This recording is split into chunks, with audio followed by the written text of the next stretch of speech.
إن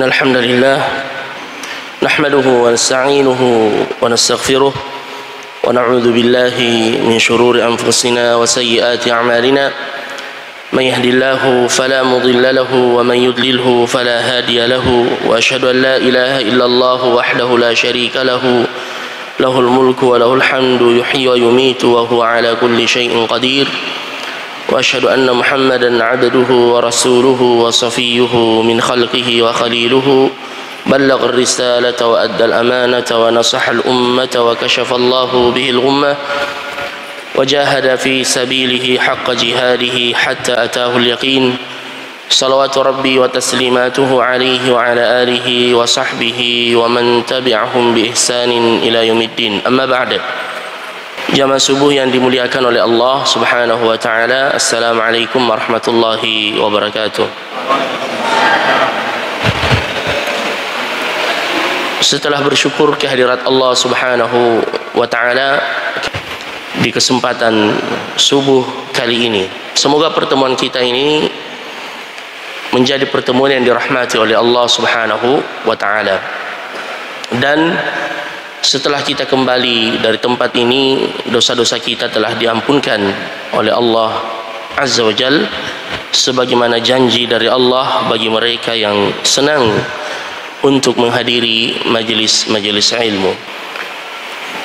Bapak Ibu saudara-saudara sekalian, di dunia ini setiap di antara kita mencari nafkah setiap harinya untuk mendapatkan keutamaan dari Allah Subhanahu wa taala, dan hal itu adalah sesuatu yang diperintahkan oleh Allah. Fa idza qudiyatis salatu fantashiru fil ardi wabtaghu min fadlillah. Jika kalian telah selesai menunaikan salat, fa idza qudiyatis salatu fantashiru fil ard, maka bertebaranlah kalian di permukaan bumi untuk mencari keutamaan dari Allah Azza wa Jal.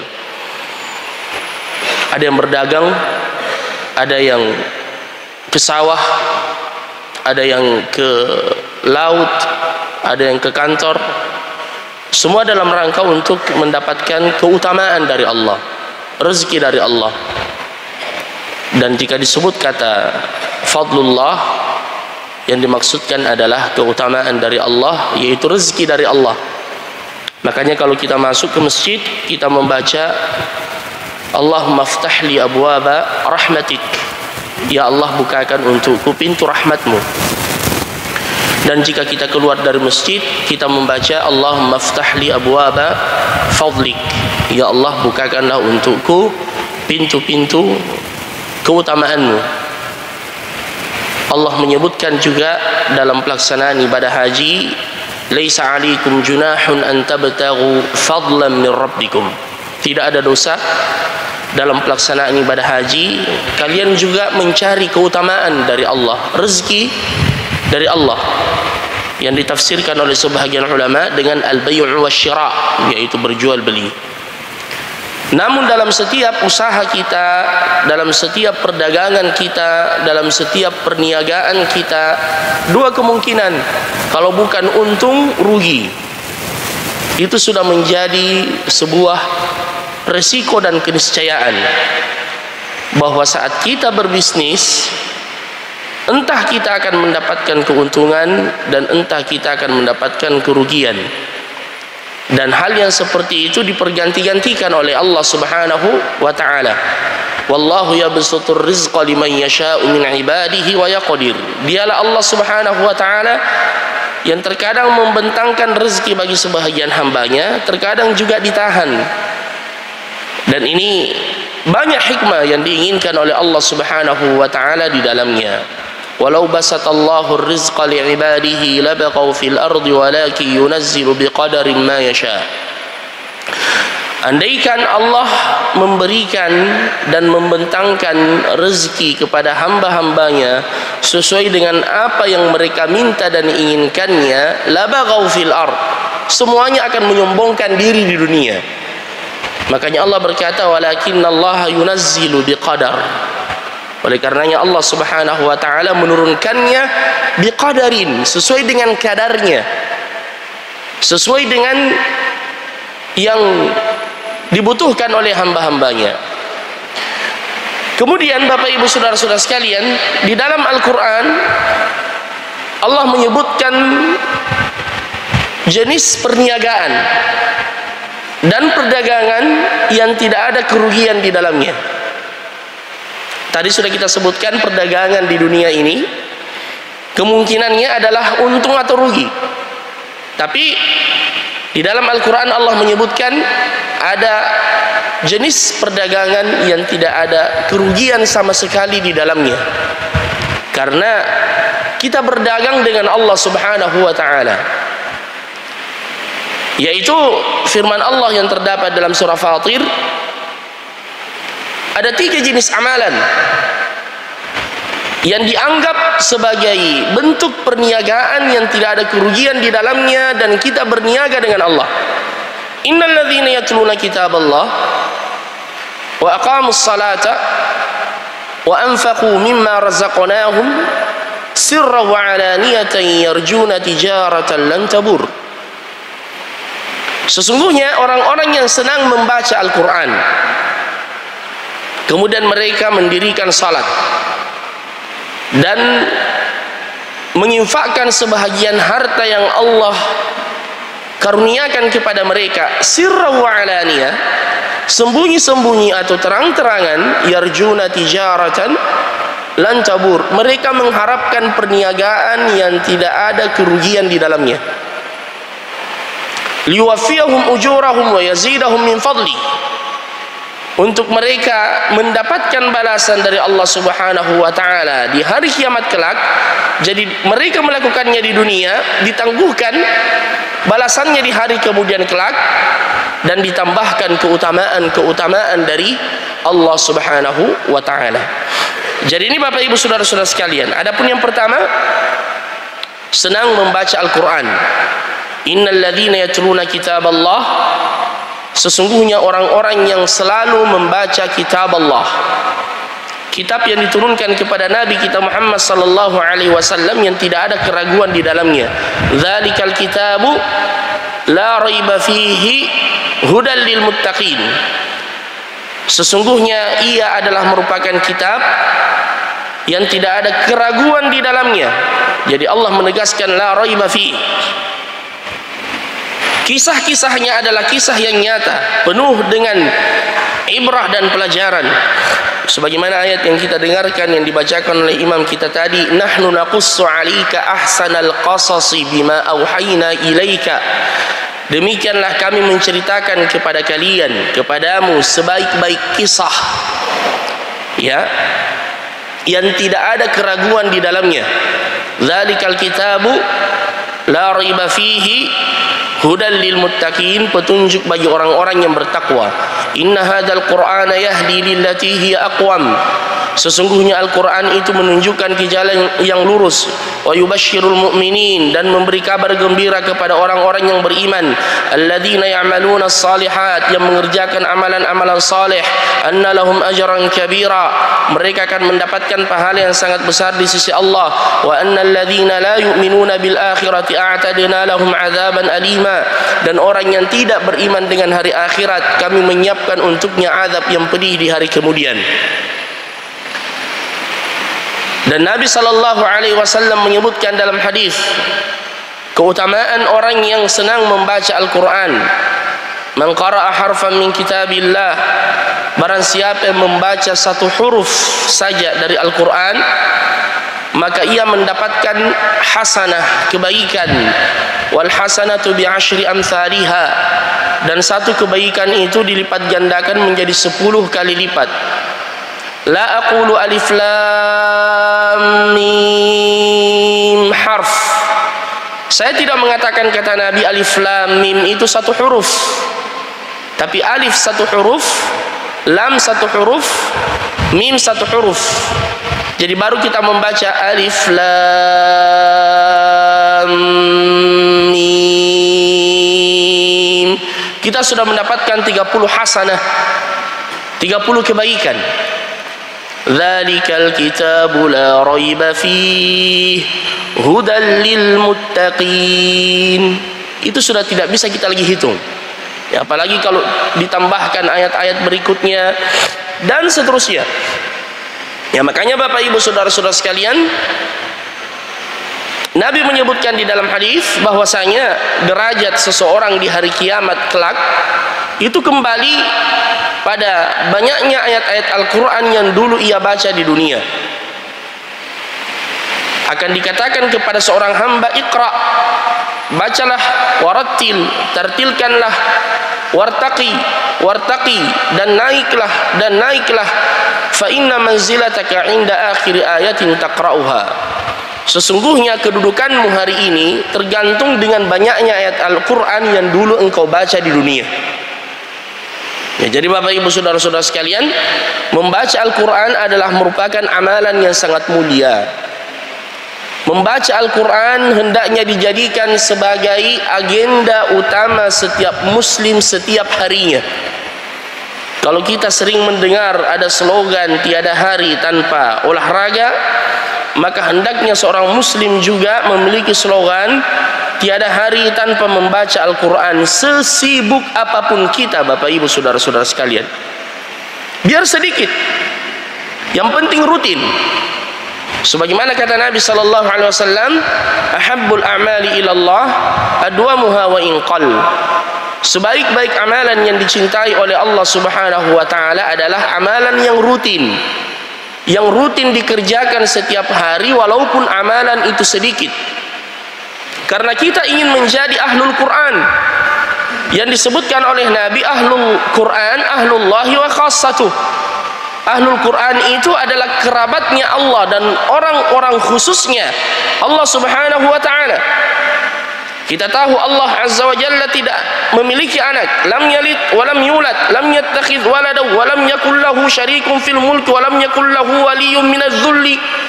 Allah tidak memiliki syarik, tidak memiliki pasangan, tidak memiliki anak, tidak diperanakkan, tetapi Allah memilih dari hamba-hambanya orang-orang khusus. Bahkan dikatakan kerabatnya Allah. Siapa mereka? Ahlul Quran, yang senang dengan Al-Quran, yang senang membaca Al-Quran, yang senang mentadabburi Al-Quran. Kitabun anzalnahu ilaika mubarakun liyadabbaru ayatihi wa liyatadzakkara ulul albab.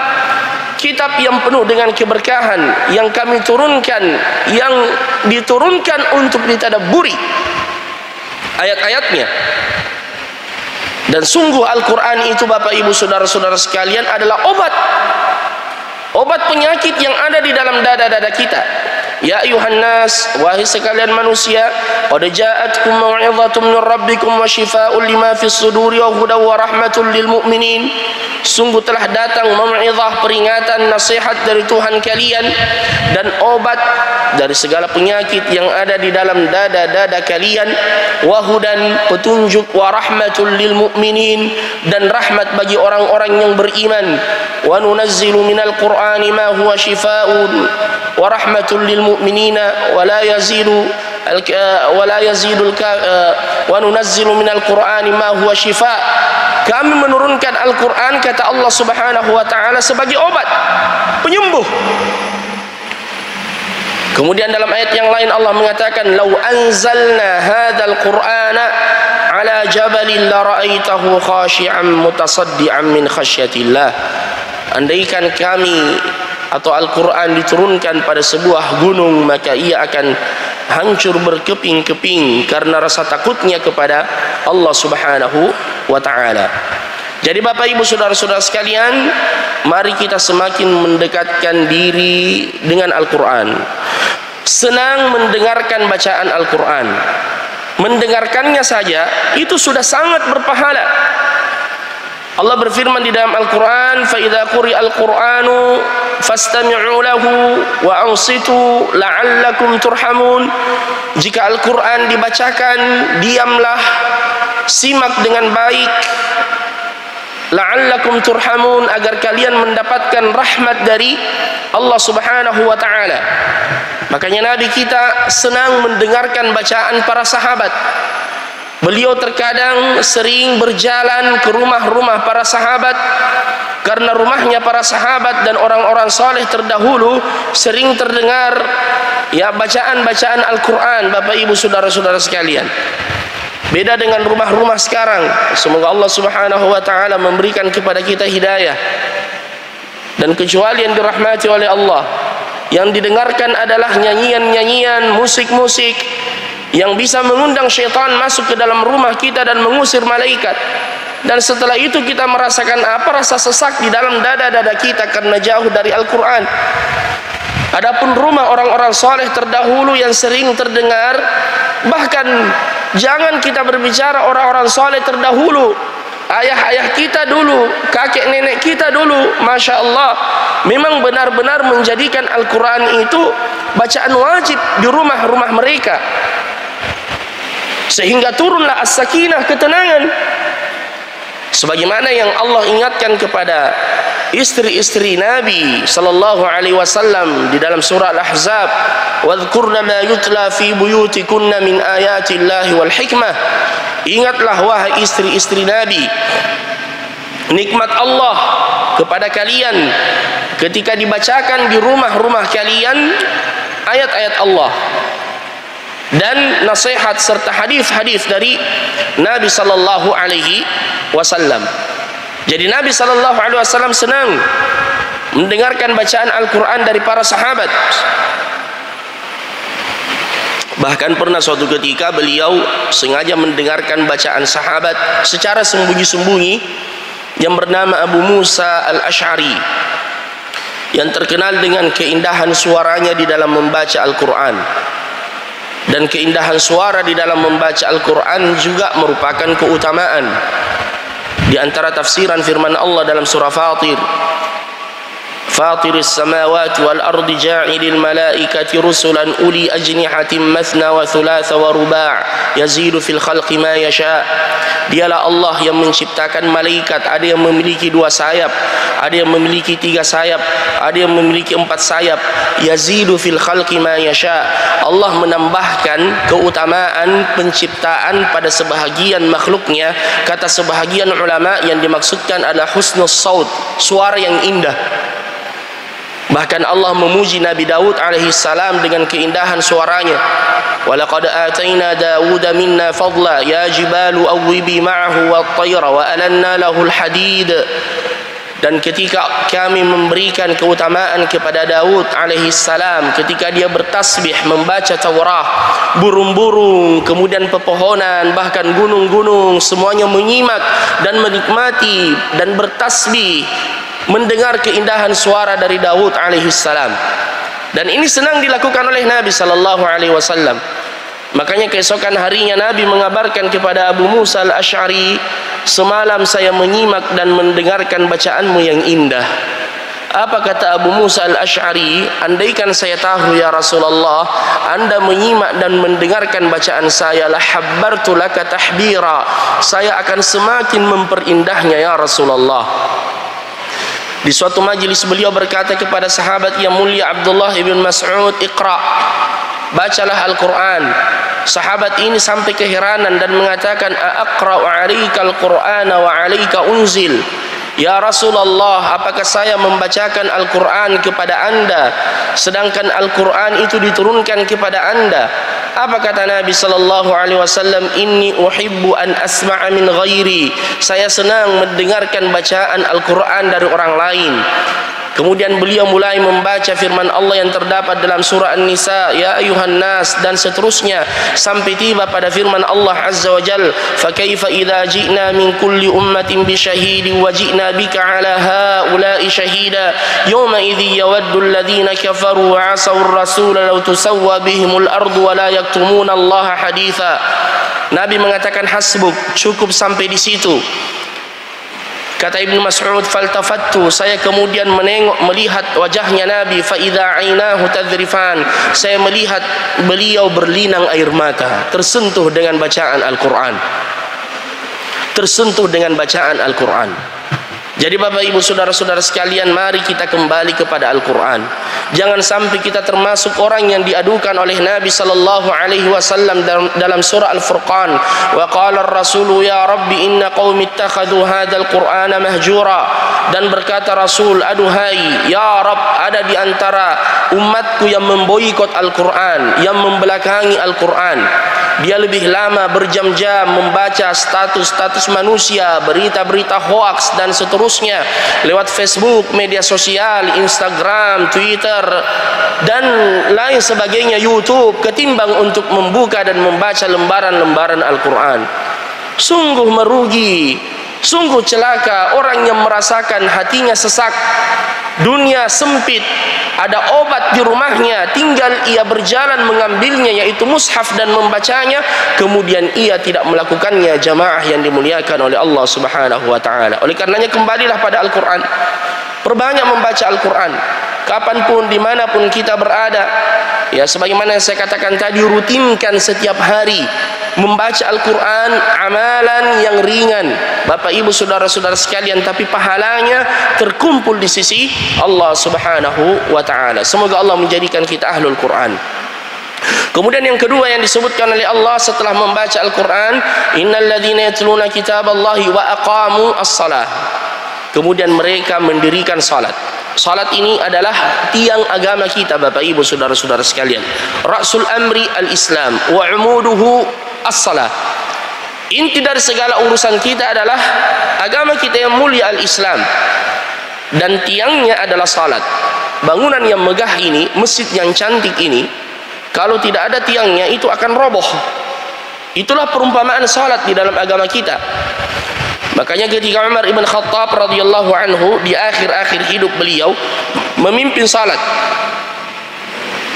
tiba-tiba majulah salah seorang majus yang bernama Abu Lu'lu menikam beliau sampai terburai ususnya, keluar dari perutnya, dipapah, kembali ke rumahnya dalam kondisi dan keadaan tidak sadarkan diri karena pengaruh dari tikaman itu. Sampai-sampai disebutkan andaikan beliau diminumkan air, keluar air itu dari bekas tikamannya Umar ibn Khattab radhiyallahu anhu. Dan ketika beliau sadar siuman, beliau tidak bertanya apa yang terjadi, kenapa saya bisa begini, tapi yang pertama beliau tanyakan, asallal qaum, apakah orang-orang sudah salat? Karena beliau sementara memimpin salat ditikam. Ini yang pertama kali beliau tanyakan, asallal qaum, apakah orang-orang telah salat? Dikatakan, betul, benar ya Amirul Mukminin, kita sudah salat. Akhirnya beliau mengatakan, la hadza fil islami man dhayya'a as-salat. Tidak ada bagian seseorang dalam agama Islam bagi mereka yang melalaikan salat, bagi mereka yang menyia-nyiakan salat. Dan ketika Allah Subhanahu wa taala menyebutkan sifat nabi-nabi Allah di dalam surah Maryam, Allah menyebutkan sifat mereka itu selalu sujud kepada Allah Subhanahu wa taala. Ulaikal ladzina an'ama Allahu 'alaihim minan nabiyyin min dzurriyyati Adam wa mimman hamalna ma'a Nuh wa min dzurriyyati Ibrahim wa Israila wa mimman hadaina wa jatabaina idza tutla 'alaihim ayatul rahmani kharru sujjadan wa bukiya. Mereka adalah orang-orang yang kami beri nikmat kepada mereka dari keturunannya Nabi Adam alaihissalam yang bersama dengan Nabi Nuh di atas perahu, dari keturunannya Ibrahim alaihissalam, kemudian dari keturunannya Yaqub alaihissalam. Mereka adalah orang-orang yang ketika dibacakan ayat-ayat Al-Quran, mereka kemudian sujud kepada Allah Subhanahu wa ta'ala dan menangis karena takut kepada Allah. Dan ayat setelahnya Allah menyebutkan kondisi di akhir zaman, fakhalafa min ba'dihim khalfun adha'us salah. Akan datang satu generasi kaum yang menyia-nyiakan salat, wattaba'us syahawat, memperturutkan hawa nafsu, fasawfa yalqauna ghayya, mereka akan dimasukkan ke dalam al-ghayy, sebuah lembah di dalam neraka jahannam, wal iyadzu billah. Jadi Bapak Ibu saudara-saudara sekalian, ini ancaman bagi mereka yang melalaikan salat. Adapun orang yang beriman menjaga salatnya dengan baik. Qad aflahal mu'minun, sungguh beruntung orang-orang yang beriman, alladzina hum fi salatihim khashi'un, yang khusyuk dalam salatnya. Kana Nabi sallallahu alaihi wasallam idza hazabahu amrun fazi'a ila shalah. Orang yang beriman itu ketika dia mendapatkan masalah, dia diuji oleh Allah, sebagaimana contoh dari Nabi, beliau segera salat. Ista'inu bis sabri was salah. Allah berkata kepada nabinya, wa laqad na'lamu annaka yadhiqu sadruka bima yaquluna fasabbih bihamdi rabbika wa kun minas sajidin. Kami tahu wahai Muhammad, dadamu itu menjadi sempit mendengarkan gangguan dan perkataan mereka. Fasabbih bihamdi rabbik, bertasbihlah menyebut nama Tuhanmu, wa kun ma'as sajidin, perbanyaklah sujud kepada Allah Subhanahu wa taala. Kalla la illam yantahi la nasfa'an bin nasiyah nasiyatin kadhibatin khati'ah falyad'u nadiyah sanad'u az-zabaniyata kalla la tuti'hu wasjud waqtarib. Allah berkata, jangan ikuti orang-orang kafir wahai Muhammad, mendekatkan diri kepada Tuhanmu dan sujudlah pada Allah Subhanahu wa taala. Itu sifat orang-orang saleh, senang ketika dia sujud di hadapan Allah Subhanahu wa taala. Aqrabu ma yakunul 'abdu min rabbih wa huwa sajid. Sedekat-dekat seorang hamba dengan Tuhannya adalah ketika dia sujud pada Allah Subhanahu wa taala. Disitulah diturunkan rahmat dari Allah Subhanahu wa taala. Disitulah doa kita makbul. Tumpahkan air mata di situ, curhat pada Allah. Kondisi yang paling mendekatkan diri kita dengan Allah pada saat kita salat, Bapak Ibu saudara-saudara sekalian. Innal insana khuliqa halu'a. Manusia diciptakan dalam kondisi dan keadaan banyak mengeluh. Idza massahu syarru jazua. Ketika dia mendapatkan keburukan dia mengumpat. Wa idza massahul khairu manu'a. Dan ketika dia mendapatkan kebaikan dia menjadi kikir. Illal musallin, kecuali orang yang salat. Alladzina hum ala salatihim daimun, yang senantiasa menjaga salatnya dengan baik, Bapak Ibu saudara-saudara sekalian. Oleh karenanya Ibrahim dalam doanya beliau mengatakan, Rabbi ja'alni muqimas salati wa min dzurriyyati rabbana wa taqabbal du'a. Ya Allah, jadikanlah aku orang yang menjaga salat. Beliau berdoa kepada Allah karena beliau merasakan kelezatan dalam salat. Pernah ada salah seorang syekh membawakan ceramah tentang keutamaan salat atau keutamaan syurga, yang mana dalam ceramahnya beliau mengatakan bahwasanya nanti di syurga kita tidak akan letih lagi, ya kita akan cuma bersenang-senang mendapatkan apa yang dijanjikan oleh Allah. Dan betul apa yang dikatakan oleh syekh tersebut, sebagaimana firman Allah di dalam Al-Quran dan dijelaskan dalam sunnah Nabi Sallallahu Alaihi Wasallam.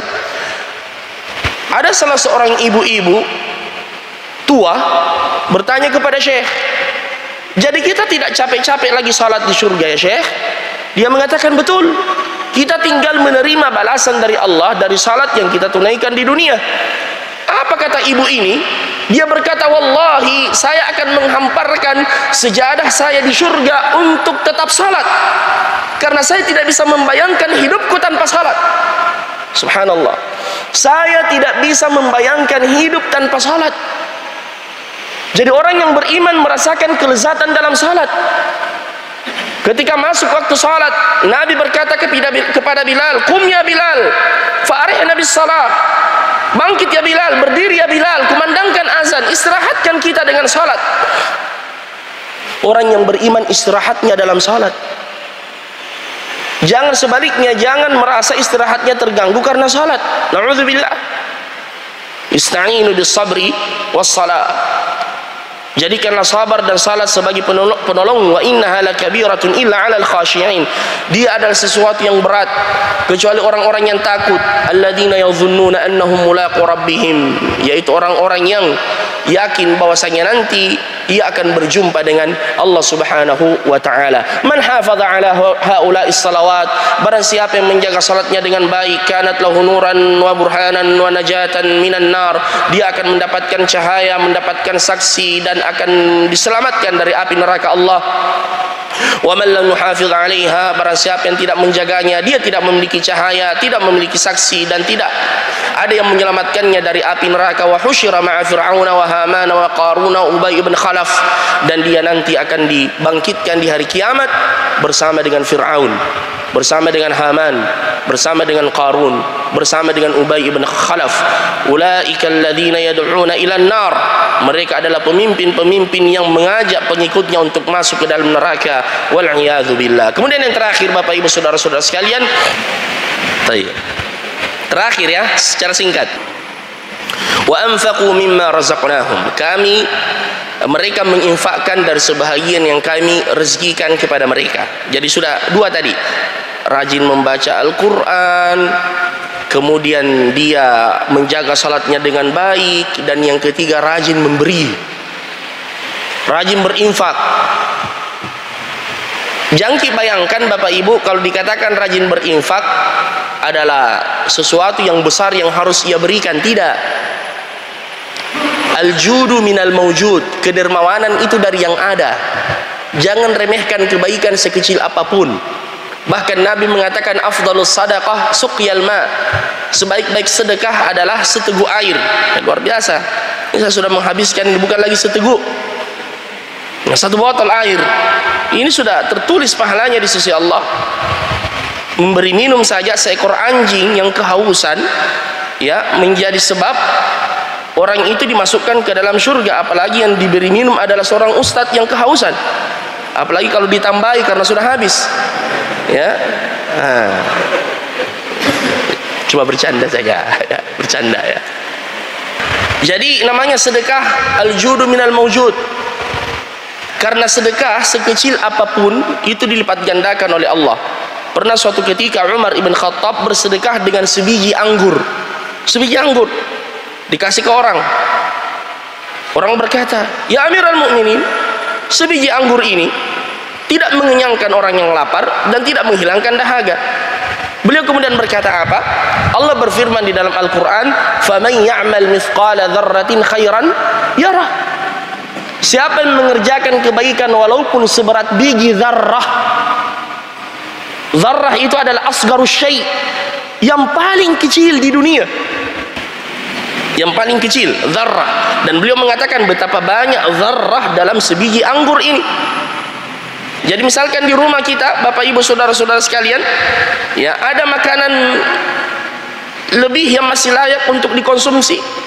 Jangan ditunggu makanan itu kemudian rusak, dibungkus dan dibuang. Tidak, sedekahkan. Banyak saudara-saudara kita yang butuh. Mungkin kita anggap ini tidak ada nilainya, uang-uang receh dan seterusnya, sisa belanjaan anak kita, tapi sangat bernilai bagi sebahagian saudara-saudara kita. Nabi mengatakan, la tahkiranna minal ma'rufi syai'a. Jangan kalian meremehkan kebaikan sekecil apapun. Kita tidak tahu amalan mana yang menyelamatkan kita dari api neraka Allah Subhanahu wa ta'ala. Makanya Nabi mengatakan, ittaqun nara walau bisyikki tamrah. Takutlah dengan api Allah walaupun sepotong biji kurma, walaupun sedikit. Dan usahakan tiap hari. Tadi yang pertama sudah ada, usahakan tiap hari baca Al-Quran. Begitu pula sedekah, usahakan tiap hari bersedekah, biar sedikit. Untuk apa? Mendapatkan doanya malaikat. Karena setiap hari ada dua malaikat yang berdoa. Yang pertama berdoa begini, Allahumma a'ti munfiqan salafa. Ya Allah, berilah ganti kepada orang yang rajin bersedekah. Coba lihat, didoakan malaikat. Kita saja biasa kalau kurang pede berdoa, minta sama Pak Imam, Ustaz tolong doakan saya. Padahal dia juga manusia biasa seperti kita. Cuma dia dimuliakan dengan Al-Quran dan kesalehannya. Kita sering berkata kepada saudara kita, doakan Kak Di. Ini malaikat yang mendoakan. Rasulullah yang mengatakan, bukan saya. Setiap hari ada dua malaikat yang berdoa seperti itu. Ya Allah, berilah ganti kepada yang bersedekah hari ini. Dan malaikat yang satu juga mengatakan, ya Allah, berilah kebangkrutan kepada orang yang menahan hartanya karena kekikiran. Tidak ada sejarahnya orang yang rajin bersedekah itu Bapak Ibu jatuh miskin, tidak ada. Bahkan diberkahi oleh Allah. Wa ma anfaqtum min khairin fahuwa yukhlifuh. Apa yang kalian infakkan dari kebaikan, dialah Allah yang akan menggantikannya, dilipat gandakannya.